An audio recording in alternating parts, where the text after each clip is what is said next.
Hi everyone, this is Kriti Bhatnagar, your CLAT and Academy educator. So today we are going to be talking about one of the most important topics under the Constitution of India, that is preamble under the Constitution. अब इसको बहुत ज़्यादा लोग सोचते हैं कि ये ज़्यादा इंपॉर्टेंट टॉपिक नहीं है, but it is one of the most important topics, क्योंकि काफ़ी सारे जजमेंट्स है जो इससे रिलेटेड है, काफ़ी सारे अमेंडमेंट्स है, इसमें जो चीज़ें बोली गई है वो हमें आनी चाहिए, which are given under the preamble of the Indian constitution. कई बार एलिट में क्लैट में वन लाइनर्स पूछ लिए जाते हैं कि ये वाला वर्ड कब ऐड किया गया था या ये वाले वर्ड का मीनिंग क्या होता है. So we are going to discuss all of this in today's class. So let us start our class today. Only 1 month is remaining. I hope आप सबकी प्रिपरेशन बहुत अच्छी रही है, क्योंकि अब हमारे पास कम टाइम बचा हुआ है, तो हमें इस 1 month में हमारे प्रिपरेशन को सबसे अच्छा करना है. ज़्यादा आप क्लासेस अटेंड करिए, ज़्यादा आप मॉक टेस्ट दीजिए, ताकि आपकी जो भी प्रिपरेशन है वो बहुत ज़्यादा अच्छी हो जाए. मेरा नाम कृति भटनागर है. I have done my BLLB from NLI Bhopal. I have done my masters from JNLU Gujarat in 2020. I have also cleared DGC NET in 2020 and my CLAT all India rank was 339 when I gave CLAT in 2014. बहुत ज़्यादा syllabus है, बहुत कम time है. सारे syllabus को कम time में हम complete कर लेंगे. We do not have to worry about it. हमको करनी है ज़्यादा प्रैक्टिस. जितनी ज़्यादा आप प्रैक्टिस करेंगे उतना ज़्यादा आपके लिए अच्छा होगा, और उतनी ज़्यादा जल्दी आपका NLU ऑफ कोर्स मतलब इतने ज़्यादा अच्छी रैंक आएगी आपकी क्लैट में और आपका NLU निकल जाएगा. अनअकैडमी के इनन्यूमरेबल फीचर्स हैं गाइस, जो कि आपको बहुत ज़्यादा हेल्प करेंगे आपकी प्रिपरेशन के लिए. आपको कहीं पे जाने की जरूरत नहीं है. आपको कहीं से भी, आप अपने किसी भी रिलेटिव के घर गए हुए हैं, कहीं पे भी गए हुए हैं, वहाँ से आप अपनी क्लासेस को अटेंड कर सकते हैं. रिकॉर्डेड सेशन देख सकते हैं. अगर आप उस टाइम नहीं देख पाते तो अपॉर्चुनिटी मिलती है आपको बेस्ट एजुकेटर से पढ़ने की, NLU एलुमनाई से पढ़ने की, जैसे मैं NLU से ही पढ़ के आई हूँ, ताकि वो लोग आपको फर्स्ट हैंड एक्सपीरियंस दे सके कि आपको कैसे अपनी तैयारी करनी है. एक्सेस कर सकते हैं आप नेशनल मॉक टेस्ट को, सेक्शनल टेस्ट को, वीकली टेस्ट होते हैं, एग्जाम के बारे में आपको पता चलेगा, टॉपर स्ट्रैटेजीज पता चलेंगी, NLU एक्सपीरियंस मिलता है फैकल्टी की वजह से. अनलिमिटेड क्विजेस होती है, जितने भी क्विजेस अनअकैडमी के ऐप पे हैं वो सारी सारी आप एक्सेस कर पाएंगे. तो आप चाहे तो अनअकैडमी का सब्सक्रिप्शन ले सकते हैं. आप कोड यूज कर सकते हैं कृति B, ताकि अनअकैडमी का सब्सक्रिप्शन आपको 10% ऑफ में मिल जाए. लीगल एजेंसी एक नया बैच शुरू हुआ है अनअकैडमी पे. 16 जून 2021 को दिस स्टार्टेड. इसमें राघवेंद्र सर पढ़ा रहे हैं, मैं पढ़ा रही हूँ, केशव सर पढ़ा रहे हैं और आयुषी राजपूत मैम पढ़ा रही है, जो कि आपको हेल्प करेंगे लीगल एप्टीट्यूड का सारा सिलेबस कवर करने में इन 30 days इटसेल्फ. आरंभ 2022 एक नया कोर्स है जिसमें 1 year का प्रिपरेशन कराया जाएगा. तो 2022 वाले जो भी प्रिपरेशन कर रहे हैं वो 1 year का प्रिपरेशन के लिए टॉप एजुकेटर्स के साथ, इसमें भी NLU एलुमनाई पढ़ा रहे हैं, उनको ज्वाइन कर सकते हैं, ताकि आपको हेल्प मिले आपकी प्रिपरेशन के लिए. इसमें भी सारी की सारी जो फैकल्टी है वो NLU से ही पढ़ के आई है, ताकि आपको हेल्प मिल जाए, आपको आपका जो प्रिपरेशन है वो बहुत अच्छे से जाए. और 2023 बैच वाले जो 2 year का कोर्स करना चाहते हैं उनके लिए भी एक कोर्स शुरू हो चुका है, असेंट 1.0. तो आप इसको अटेंड कर सकते हैं, ताकि आपकी प्रिपरेशन बहुत ही अच्छी जाए क्लैट के लिए. अभी से आप प्रिपेयर कर लें और अपनी सीट पक्की कर लें NLU के लिए. अनअकैडमी के सब्सक्रिप्शन 23 जून 2021 तक ये ऑफर्स चल रहे हैं. तो आप में से कोई भी अगर अनअकैडमी में सब्सक्रिप्शन लेना चाहते हैं, आप 3 months का लेते हैं तो आपको 1 month फ्री मिलेगा, 12 months का लेते हैं तो आपको 2 months फ्री मिलेगा, और 24 months का लेते हैं तो आपको 3 months एक्स्ट्रा फ्री मिलेगा. तो आप में से कोई भी अगर ये अवेल करना चाहते हैं, again you can take the Unacademy subscription और आप कोड यूज कर सकते हैं KRITI-B. यहाँ पे ये प्राइसेस दे रखे हैं अनअकैडमी सब्सक्रिप्शन के. 24 months, 18 months, 12 months, 6 months, 3 months, 1 month का सब्सक्रिप्शन अवेलेबल है. अगर एक बार आप सब्सक्रिप्शन ले लेते हैं तो जितने भी बैचेस अनअकैडमी के ऐप पे अवेलेबल है वो सारे के सारे प्लस बैचेस आप देख पाएंगे, आप उन्हें एक्सेस कर पाएंगे. ऐसा नहीं है कि सिर्फ एक ही बैच कर पाएंगे, जितने बैचेस हैं वो सारे के सारे कर सकते हैं. बहुत ही रीजनेबल रेट में आपको अनअकैडमी का सब्सक्रिप्शन मिल जाएगा. चैंपियनशिप मॉक टेस्ट आपका हर संडे को होता है. ये फ्री मॉक टेस्ट है, तो आप में से कोई भी अगर फ्री मॉक टेस्ट ढूंढ रहे हैं तो आप सुबह 10 बजे इसको दे सकते हैं, बाद में भी दे सकते हैं. Already 15 to 16 championship mock test हो चुके हैं, तो आप में से कोई भी अगर अटेंड करना चाहते हैं यू कैन अटेंड इट. उसके अलावा होती है आपकी sectional test series, English, quant, logical, legal, current affairs. 5 section होते हैं क्लैट एग्जामिनेशन में. रोज एक टेस्ट सीरीज होती है, 30 मिनट्स की, 30 मार्क्स की, 30 क्वेश्चन की. तो आप अगर इसको भी आपका कोई पर्टिकुलर सब्जेक्ट वीक है तो आप इन टेस्ट को अटेंड कर सकते हैं. अगर आपने अभी तक अनअकैडमी लॉ को सब्सक्राइब नहीं किया है तो guys please subscribe to the Unacademy law YouTube channel. इस बहुत सारी क्लासेस आती है, आपका बहुत ज़्यादा हेल्प मिलेगी. आपकी सारे के सारे टॉपिक्स कंप्लीट कराए जाते हैं. आप कमेंट करिए कि आपको क्लासेस में और कौन से टॉपिक्स पढ़ने हैं, या क्लासेस से आपको कितना बेटर फील हो रहा है, आपकी प्रिपरेशन कितनी अच्छी हो रही है. Please like the classes and also share the classes with your friends, so that they can also study with you and you both can go to an NLU together. So let's start our today's class. Basically we are going to start with preamble. सबसे पहले तो हमें पता होना चाहिए कि मतलब preamble क्या होता है. So preamble is basically an introductory and expressionary statement. जैसे आप कोई प्रोजेक्ट बना रहे होते हो, right, you make a project, तो आप क्या करते हो, प्रोजेक्ट बनाने से पहले आप उसका एक आउटलाइन बनाते हो, है ना. आप समझते हो कि आप कैसे उसको बनाने वाले हो और क्या क्या उसमें करने वाले हो, ये सब चीजें आप उसमें देखते हो. सो what is a preamble? preamble एक वो आउटलाइन है बेसिकली, जिसको सबसे पहले बनाया गया था बिफोर राइटिंग द कॉन्स्टिट्यूशन.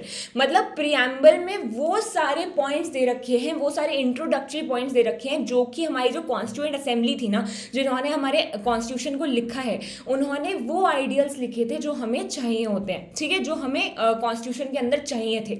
तो प्रियम्बल एक बेसिकली इंट्रोडक्शन होता है जो कि एक्सप्लेन करता है उस पूरे के पूरे डॉक्यूमेंट के पर्पस को. तो कॉन्स्टिट्यूशन का प्रियम्बल है तो कॉन्स्टिट्यूशन के पर्पस को एक्सप्लेन करेगा और उसकी फिलॉसफी क्या है कि उसको क्यों बनाया गया. तो इट्स बेसिकली एन आउटलाइन. जैसे प्रीफेस होता है ना किसी भी किताब का, वो वैसा ही काम करता है. कॉन्स्टिट्यूशन में preamble acts like that basically tells what are the important features that are enshrined in the constitution. Now preamble को हम एक प्रीफेस की तरह मान सकते हैं जो कि पूरे कॉन्स्टिट्यूशन को हाईलाइट करता है. और यूजुअली प्रियम्बल कहाँ पे होता है? It is at the beginning. जब भी आप कॉन्स्टिट्यूशन को खोलेंगे तो सबसे पहली चीज जो आती है वो हमेशा प्रियम्बल आती है, जिसमें कुछ आइडियल्स लिख रखे हैं, जिसमें बताया गया है कि आपको क्या क्या चीजें हैं जो कि इस कॉन्स्टिट्यूशन के अंदर मिलेंगी. तो जो नट शेल में, छोटे से में, मतलब ऑब्वियसली कॉन्स्टिट्यूशन तो बहुत बड़ा है, तो जो छोटे से में एक्सप्लेन किया जाता है that is going to be your preamble. Now preamble किस चीज के ऊपर बेस्ड है? जो हमारे कॉन्स्टिट्यूशन में प्रियम्बल लिखा गया वो भी किसी ने लिखा होगा. Preamble would have been written by someone. So what is that based on? Preamble is based on the objective resolution. Objective resolution का मतलब क्या होता है? वो ऑब्जेक्टिव्स मतलब मैं क्या अचीव करना चाहती हूँ, वो ऑब्जेक्टिव्स जो कि हमारी कंट्री के जो कॉन्स्टिट्यूशनल मेकर्स थे वो चाहते थे कि इस कॉन्स्टिट्यूशन में होने चाहिए. वो ऑब्जेक्टिव्स जो कि वो चाहते थे कि इस कंट्री के लोगों के पास होने चाहिए, वो शॉर्ट में प्रियम्बल में दिए गए. तो प्रियम्बल किस पे बेस्ड है? It is based on objective resolution. और ऑब्जेक्टिव रिजोल्यूशन को किसने ड्राफ्ट किया था? इसको ड्राफ्ट किया था पंडित जवाहरलाल नेहरू जी ने. और ये कब ड्राफ्ट हुआ था? 13 दिसंबर 1946 को उन्होंने ये जाके कॉन्स्टिट्यूएंट असेंबली में बताया था कि भाई देखो ये ऑब्जेक्टिव रिजोल्यूशन है, मैं चाहता हूँ हमारा कॉन्स्टिट्यूशन ऐसी आइडियल्स के ऊपर बेस्ड हो. और फिर उसके बाद कॉन्स्टिट्यूएंट असेंबली ने भी हाँ बोल दिया था. बाकी सारे जितने लोग थे उन्होंने बोला था यस ये एब्सोल्युटली करेक्ट है. और 1947 22 जनवरी को क्या किया गया था? इसको अडॉप्ट कर लिया था कॉन्स्टिट्यूएंट असेंबली ने. और फिर ऑब्जेक्टिव रिजोल्यूशन का ही नाम पड़ गया प्रियम्बल, क्योंकि उसमें सारे के सारे पॉइंट्स थे जो हमें कॉन्स्टिट्यूशन में चाहिए थे.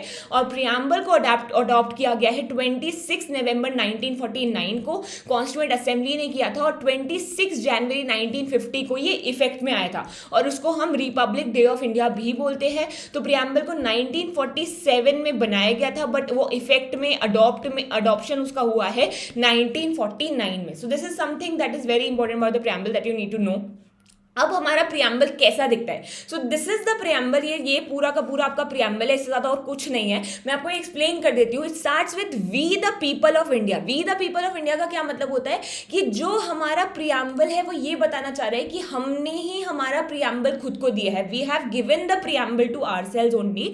सो it is the citizens, it is the country's people that have given the constitution to themselves. तो कभी कभी क्वेश्चन आ जाता है where does the constitution get its source from? तो the source is the people itself. Constituent assembly makers नहीं या फिर पार्लियामेंट नहीं, पीपल ही सोर्स है कॉन्स्टिट्यूशन बनाने का. Having solemnly resolved to constitute India into a, हम क्या चाहते हैं इंडिया कैसा बने?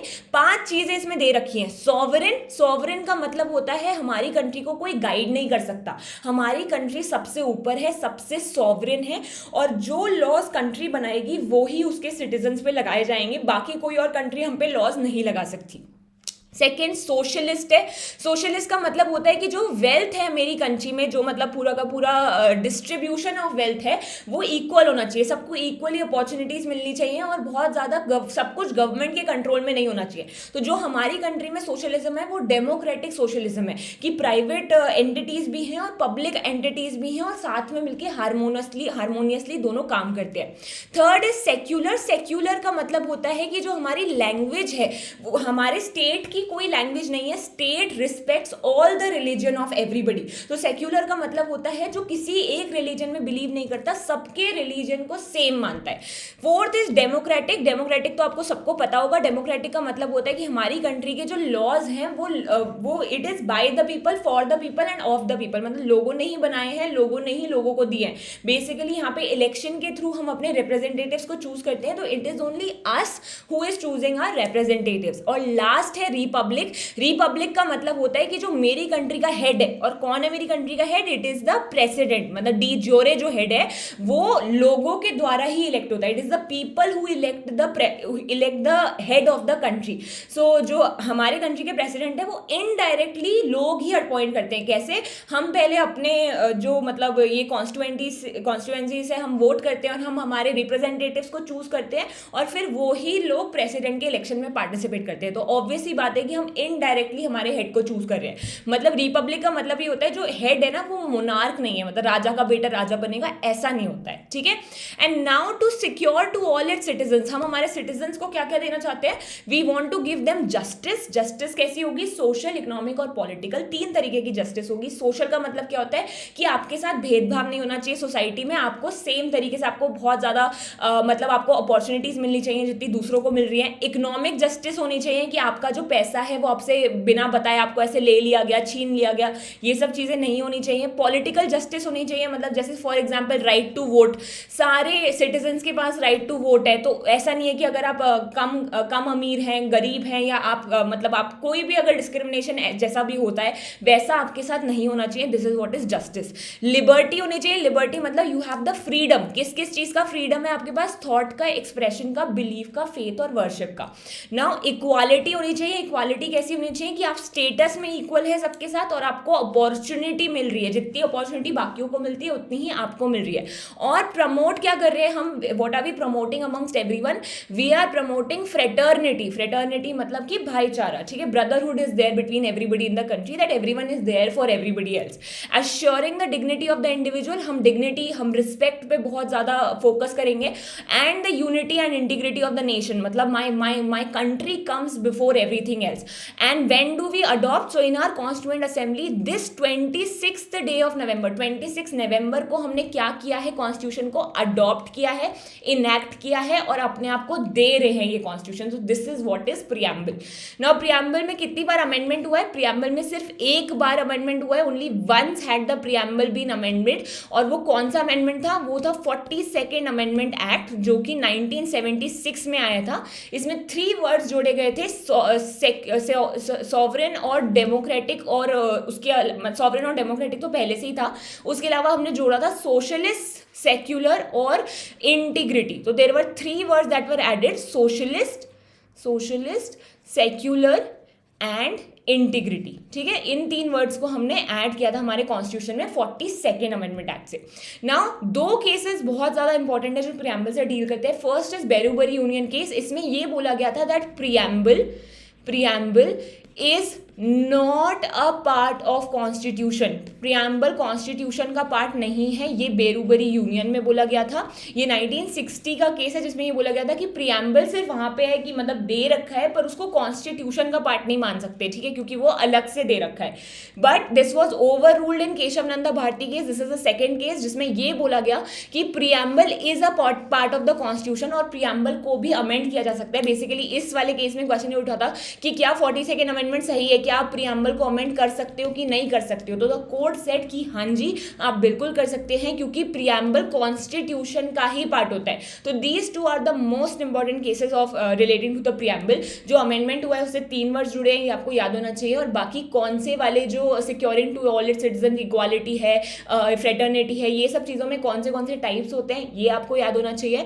और वो जो 5 पॉइंट्स है, इंडिया को हम क्या बनाना चाहते हैं, sovereign, socialist, secular, democratic Republic, these 5 things you need to remember. Now this is all that is there for the preamble of the constitution. I hope you like this class. Please like the class guys, share it with your friends and do subscribe to the channel. I'll see you in another class. Thank you so much guys and take care. Bye.